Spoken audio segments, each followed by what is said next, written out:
Assalamu alaikum fam, hope you're doing well. We're continuing our reading of the explanation of Muhammad ibn Abdul Wahhab's Removal of Doubts with commentary by Imam Muhammad ibn Saleh al-Uthmayn.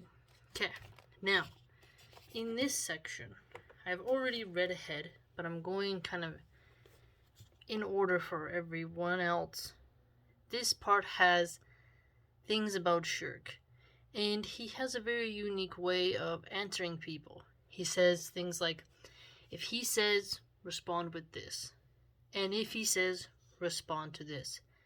It is also said to him, so on and so forth. So, let's continue. Bismillah ar-Rahman ar-Rahim. It is also said to him, as for your statement that shirk is the worship of idols, do you mean by this to restrict shirk to this alone?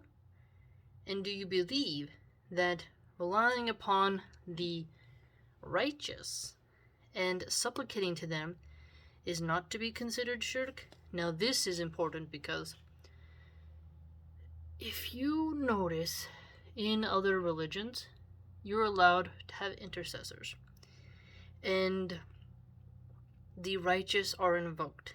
I've even seen, for example, I had a stepmom who she put on the dog's collar a dog tag of Saint Francis, and he was the protector of pets. And she felt by putting that dog tag with that saint on it, it would protect the dog, right? So there's little weird things people do to rely upon the righteous, which is shirk. So he's making that clear for us that we Muslims are not supposed to do that. This notion is refuted by what Allah mentions in his book regarding the disbelief of whoever attaches themselves to and directs worship to the angels, Isa, or the righteous. Okay, so attaches themselves to. This is very important because in times of danger, people can lose their mind and supplicate to other than Allah, God forbid, and this would be considered shirk. So, when explaining the differences to other people about what we believe, this is a very potent example, is that we attach no form of worship to anything other than Allah. All worship is directed to just Allah. And this can really help make it clear the way in which we define ourselves and why we're much different than the polytheists. So it is incumbent upon him to admit to you that whosoever makes one of the righteous to share in the worship of Allah has indeed committed shirk, and that this is the shirk mentioned in the Quran.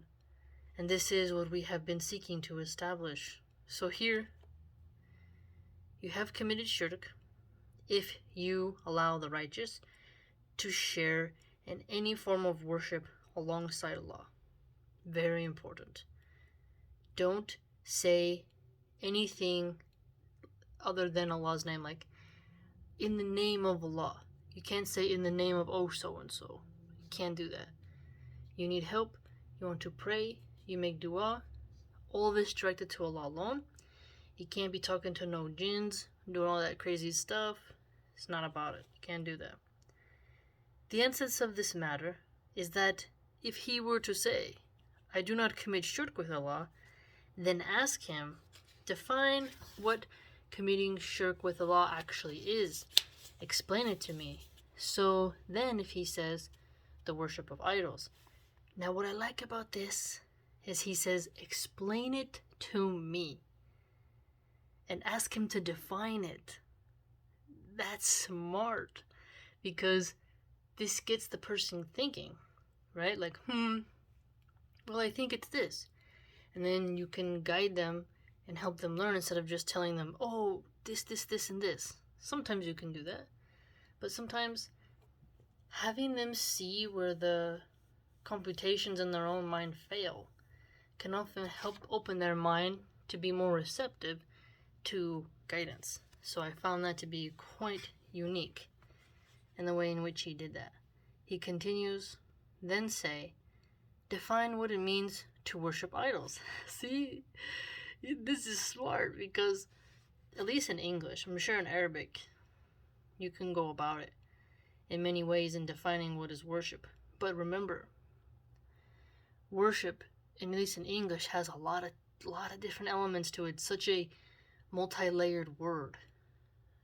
The acts you do with your body, the things you utter with your mouth, the places you go, the things you endorse, the things you cling to, things you sacrifice to, the things you put your reliance in, who you invoke. There's a lot of different elements to this. Explain this to me. So if he then says, I only worship Allah alone, then ask him, what does it mean to worship Allah? Explain it to me. See, this is so smart because it's like the questioning, you know? Can you explain it to me? Because if you say, what does it mean? Somebody can be like, well, you know.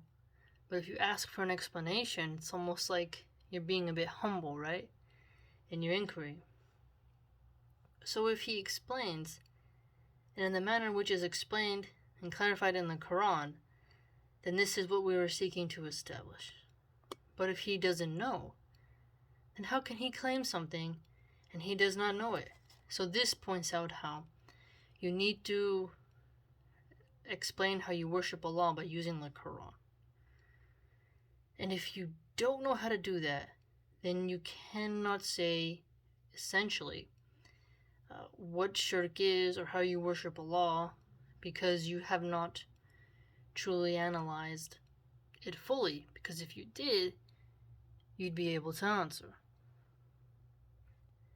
And if he explains in it an incorrect fashion, then explain to him with the clear ayat of the Quran what is meant to associate partner shirk with Allah, and what it means to worship idols. It should also be explained to him that this is the idol worship that the people practice in this time. So here he points out later on the different types of worships of idols in the past and in now. And that they criticize us for worshipping Allah alone without any partners. And they cry out to protest of this affair, just as their brethren who have preceded them, when they said, has he made the gods into one God? Indeed, this is something beyond belief. Surah Sad 38:5. So here he's just pointing out how some people were very stubborn to kind of give up their shirk.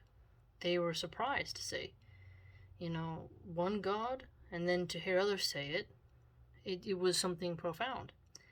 Now, I've heard some people say, like, the Egyptians had Akhenaten. He had that weird belly and funny head, and that he had put everything in a sun god, wiped out the Egyptian pantheon, and that somehow hints at pure monotheism. We don't have a lot of evidence, and a lot of the Egyptians destroyed that time period. They scratched out of a lot of it, and we don't have much, so I wouldn't think it would be fair to compare Akhenaten to Islam, because we have less evidence, right?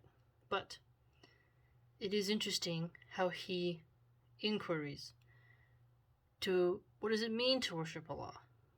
Can you define what it means to worship idols? And can you explain what shirk is? These are very effective ways in asking people things. And we can see that Tawheed is a very important topic, and that one must study what shirk is so that you don't commit it, and you need to make sure you understand the pure form of monotheism, and that you need to know how to worship Allah according to a Quranic pathway.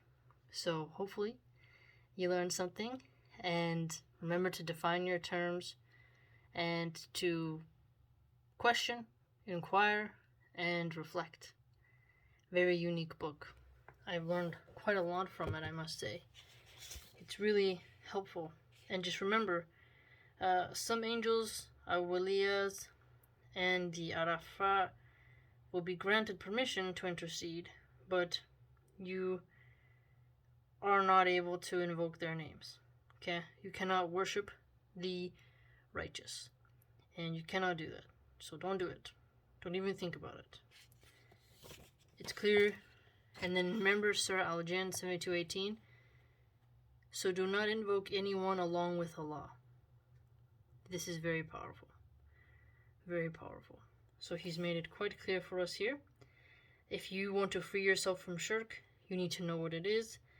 And Allah forbidded you from shirk, so that should tell you quite clearly that you need to know it and watch out for it. So let's continue our study of Tawheed and our educational journey. Have a good day. Well, actually, it's night here, so have a good night.